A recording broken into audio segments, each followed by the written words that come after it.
Assalamualaikum warahmatullahi wabarakatuh. Perkenalkan, nama saya Novia Sugiyati. Saya mahasiswa ilmu komunikasi dari IMI, Institut Manajemen Yudhiyati Indonesia Sukabumi. Saya di sini akan menjelaskan tentang tulisan karya ilmiah. Pengertian tulisan ilmiah. Yang pertama yang paling sering ditanyakan, apa sih tulisan ilmiah tersebut? Karya yang disusun berdasarkan kenyataan ilmiah yang didapat dari penelitian pustaka, laboratorium, ataupun lapangan, menggunakan bahasa dengan ragam ilmunya. Masuk ke ciri-ciri karya ilmiah.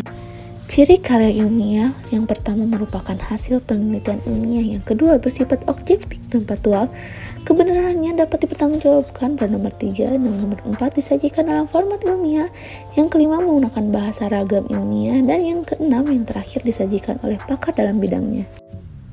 Jenis karya ilmiah apa saja sih? Karya ilmiah dapat dipilih atas dua macam, yaitu karya ilmiah formal dan karya ilmiah populer. Karya ilmiah formal merupakan karya ilmiah yang dibuat untuk kepentingan formal dan resmi. Karya ilmiah seperti skripsi, tesis. Karya ilmiah biasanya menggunakan bahasa yang formal dengan mengikuti format tertentu yang disampaikan dengan menggunakan bahasa yang baku. Ada juga karya ilmiah populer, yaitu karya tulis hasil kajian ilmiah yang disusun untuk kepentingan praktis untuk konsumsi masyarakat umum, formatnya tidak baku dan menggunakan bahasa populer.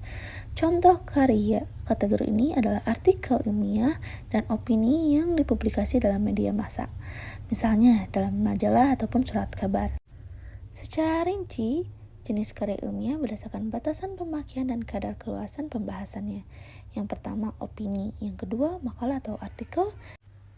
Dan yang ketiga adalah laporan penelitian. Dalam laporan penelitian terdapat yang pertama ada buku, skripsi, tesis, dan yang disertasi. Struktur karya ilmiah.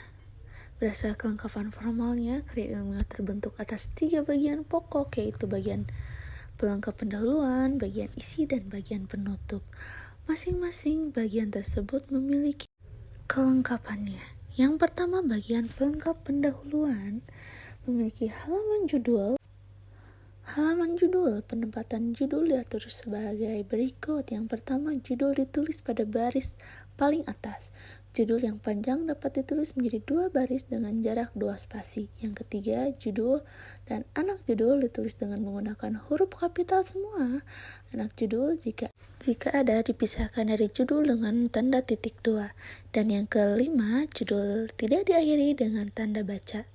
Kedua, keterangan tentang bentuk dan kedudukan karya diatur sebagai berikut. Yang pertama, bentuk karya ditulis dengan lengkap, dan jika tesis berbunyi sebagai berikut. Karya ilmiah diajukan untuk memenuhi persyaratan dalam penyelesaian studi. Ditulis dengan jarak 4 spasi dari baris terakhir judul. Yang ketiga, dengan jarak 6 spasi ke bawah dicantum oleh yang ditulis dengan huruf kecil semua.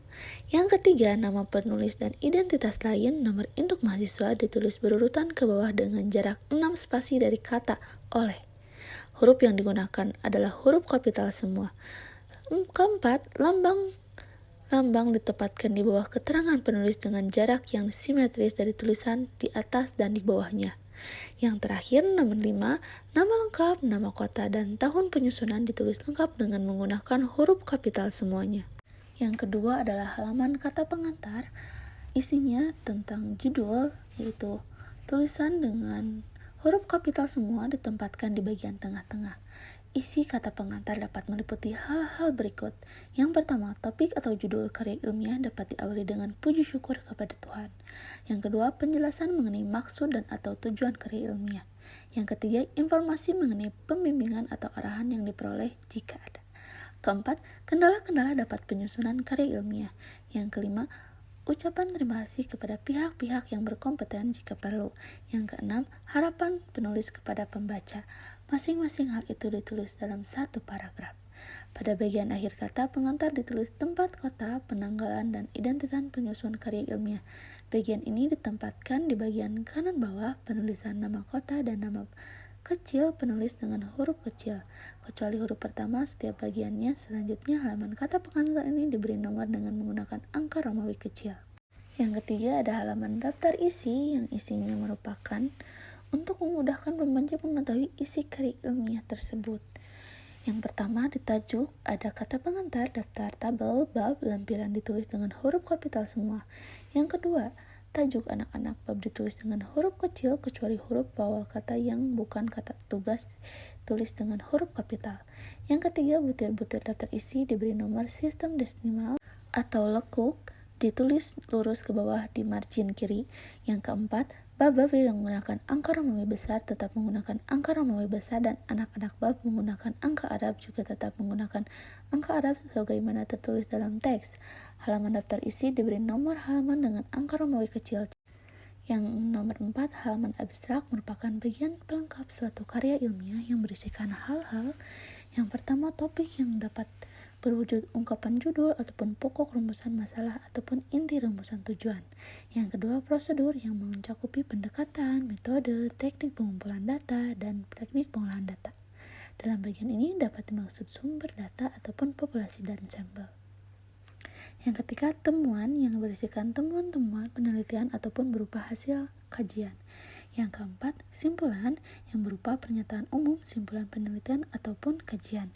Daftar abstrak bisa digarisbawahi sebagai inti dari permasalahan karya ilmiah tersebut. Dan yang terakhir, nomor 5, halaman daftar, tabel, gambar, dan lain-lain. Halaman ini sepertinya tidak terlalu penting dalam tulisan karya ilmiah. Dan masuk ke bagian badan karangan. Yang pertama, bagian pendahuluan. Secara umum, bagian pendahuluan berisi antara lain latar belakang, rumusan masalah, rumusan tujuan, manfaat, tulisan atau penelitian, dan prosedur penulisan atau penelitian. Butir-butir ini semestinya dapat dalam setiap karya ilmiah formal. Bagian isi dapat dipilih atas beberapa bab, tergantung pada keluasan uraian topik yang dipilih. Bagian penutup berisi 2 hal pokok, yaitu kesimpulan dan juga saran. Dan yang terakhir, bagian pelengkap penutup. Bukan bagian inti, bagian ini diisi dengan bagian daftar pustaka, lampiran jika diperlukan, dan indeks bila diperlukan. Sekian penjelasan tentang tulisan karya ilmiah dari saya. Bila ada kekurangan ataupun salah-salah kata, mohon dimaafkan karena saya juga sedang belajar. Buat teman-teman, kalau ada masukan boleh komentar ya. Terima kasih. Assalamualaikum warahmatullahi wabarakatuh. Bye-bye.